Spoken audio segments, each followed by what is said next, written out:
it's Renee with Delaney Jane Cards. Welcome back to my channel. Today is another video in my 2019 Christmas card series. Thank you for stopping by. I'm using one of last year's Stamptember sets. I feel like last year's sets were more geared toward Christmas, and I did pick up a few, so you'll see them here. You can't get them anymore, but a lot of people bought them, so I'm sure you have them in your stash.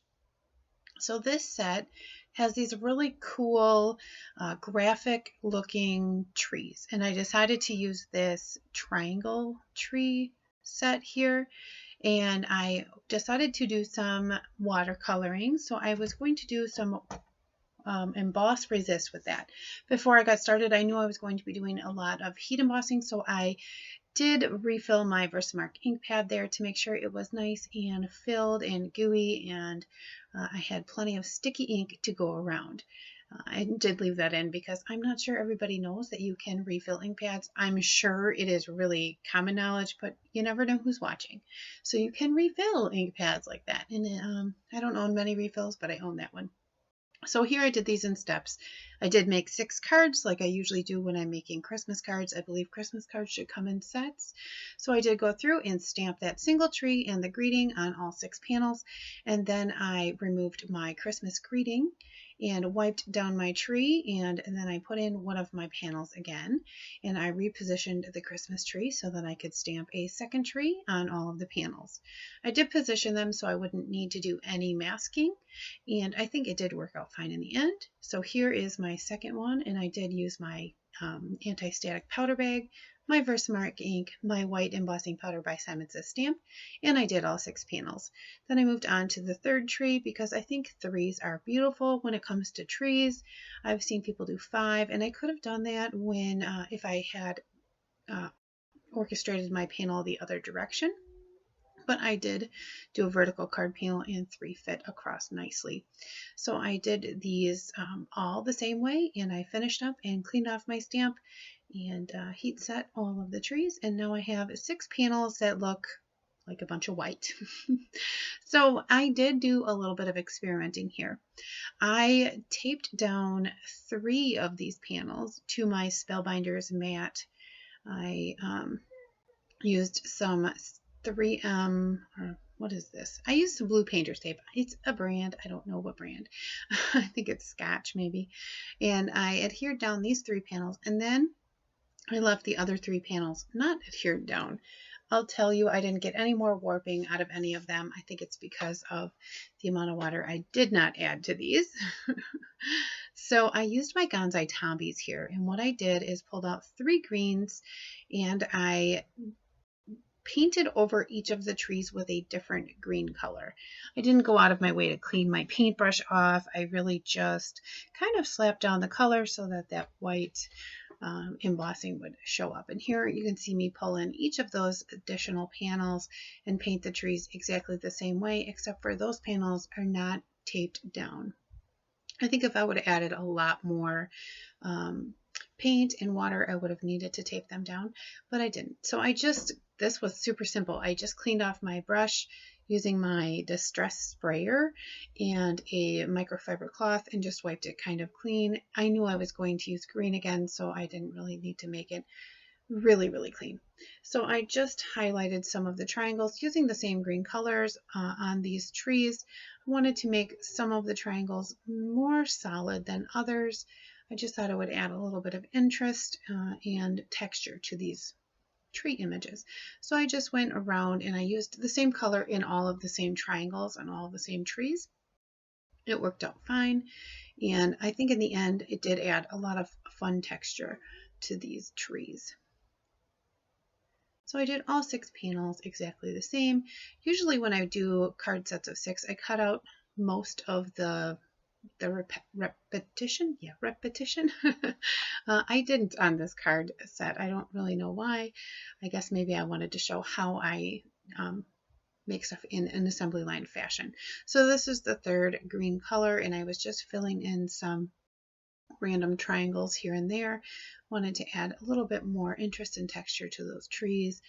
Like I said, I used 3 different greens to begin with, so the green color does look different on each one, just slightly, but a little bit different.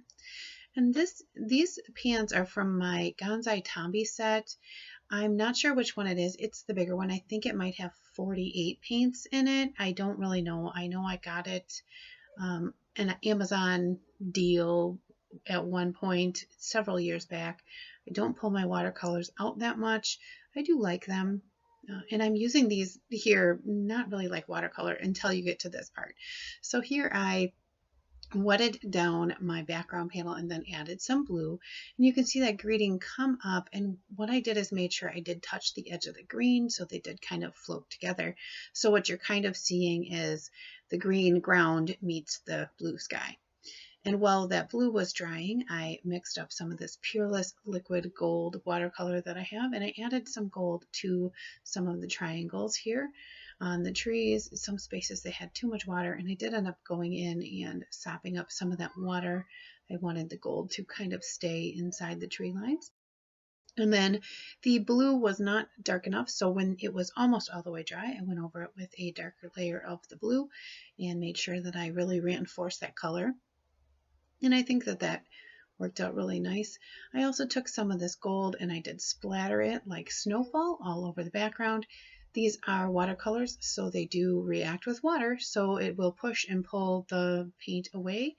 And this gold shimmer adds so much to the background. I could have used white, but I thought the white heat embossing really was a lot of white, and I wanted to tie that gold in a little bit more. So that's why I went with gold. And then I die cut each of the panels using this pinked edge die. It's from Amuse Studio, which is an older die set that I have. And I chose that pinked edge because it was reminiscent of the shape of the trees in all them triangles. So here, something I do often is I kind of make a template with my negative space for my sentiment strips. And I did this specifically because this sentiment is a two-part sentiment, not two lines, two parts. So there's a space in the middle where you can add an additional word. And I wanted to heat emboss them in two different colors. And so I set it up like this so that I could put the strip in one spot and heat emboss the wishing you at Christmas with the one color, and then just move it to a different slot in my template here and add joy and heat emboss that with gold. So you get a two-toned sentiment, and I could leave all my stamps in and make sure I got all 6 panels the way that I wanted them. So here I'm doing my layout. I did pick a blue aqua pattern here, or colored cardstock that does coordinate really nicely with the paints that I used. And I adhered that flat down over the trees, and then did add one small strip of the Love from Lizzie peel-offs in gold to tie that gold in just a little bit more.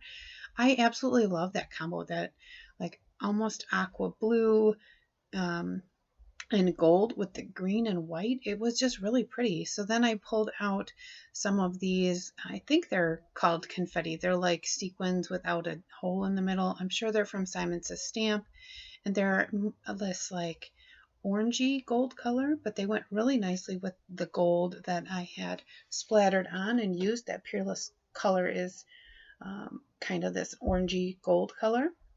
So what I do when I'm mass producing is I pull out enough sequins for all the cards.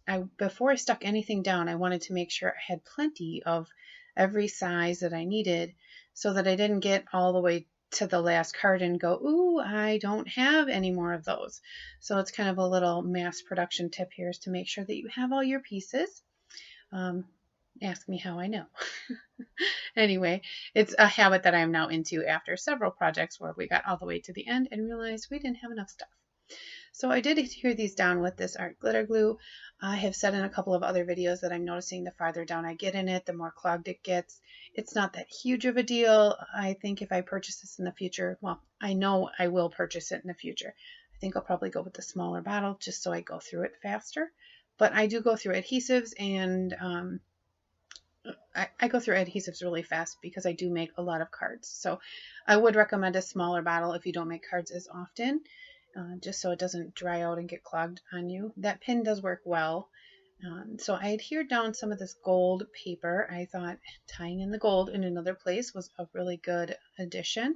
So I just adhered each of my panels to the gold and then each of the gold panels to some black cardstock.